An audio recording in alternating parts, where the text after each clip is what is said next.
Bonjour à tous, je m'appelle Geneviève et je suis une passionnée des Zoyas. One, two, three, let's go.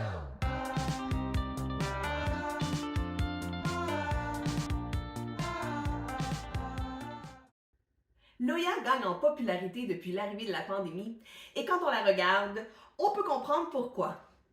On compte plus de 300 variétés différentes, toutes plus belles les unes que les autres. Quoique... On ne peut pas passer sous silence la beauté du fameux Oya Sunstressed. Le quoi? Mais qu'est-ce que les plantes Sunstressed en réalité? Lorsque les plantes sont stressées par le soleil, elles sont poussées à un niveau de stress tellement intense qu'elles doivent activer un pigment appelé anthocyanine. Les anthocyanes agissent pour protéger les tissus du feuillage des dommages causés par les rayons ultraviolets. C'est comme la mélanine humaine. Le résultat est que nous obtenons une peau plus foncée et bronzée, alors que les œillats font ressortir leur magnifique couleur rougeâtre, rosée, voire même violacée. Le stress solaire ne peut être une bonne chose que s'il est bien fait. Il n'est recommandé que pour les plantes qui peuvent résister à la lumière directe du soleil extrême, comme par exemple les plantes succulentes, les cactus, les euphorbes, certaines orchidées, les dichidias et les œillats évidemment. Bien que la lumière directe du soleil et l'environnement extérieur fonctionnent mieux pour produire de belles plantes stressées, vous pouvez également essayer de les stresser avec une lampe de culture à LED. Pour ce faire, utilisez uniquement une lampe de croissance LED à large spectre ou spectre complet.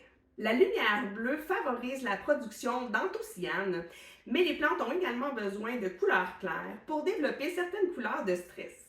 La lampe de croissance doit être tenue à une distance comprise entre 8 et 12 pouces des plantes pour 13 à 18 heures par jour. Assurez-vous que votre lampe de culture n'émet aucune chaleur qui pourrait brûler votre plante. Vu nos climats hivernaux, la lampe de culture reste la meilleure option pour nous. Mais si vous avez l'opportunité de sortir vos beautés à l'extérieur l'été, voici quelques conseils pratiques. Durant une semaine, sortez vos œillets à l'extérieur le matin seulement, puisque le soleil de l'après-midi est beaucoup plus intense. Placez-les dans un coin ombragé pour quelques heures par jour. La semaine suivante, placez-les dans un endroit partiellement ensoleillé et toujours quelques heures par jour. Puis finalement, vous pouvez les déplacer vers un endroit plus ensoleillé.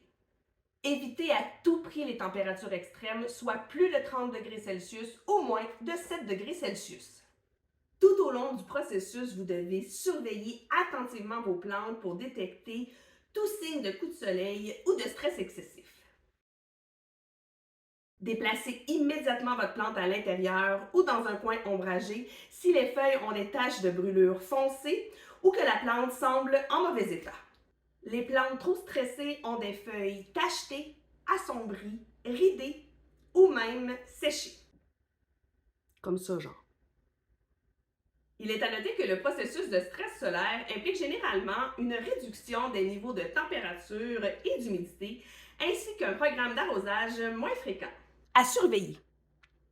Finalement, si toutes les conditions sont favorables pour stresser vos plantes convenablement, ces couleurs magnifiques vous rendront tous vos efforts. C'est garanti.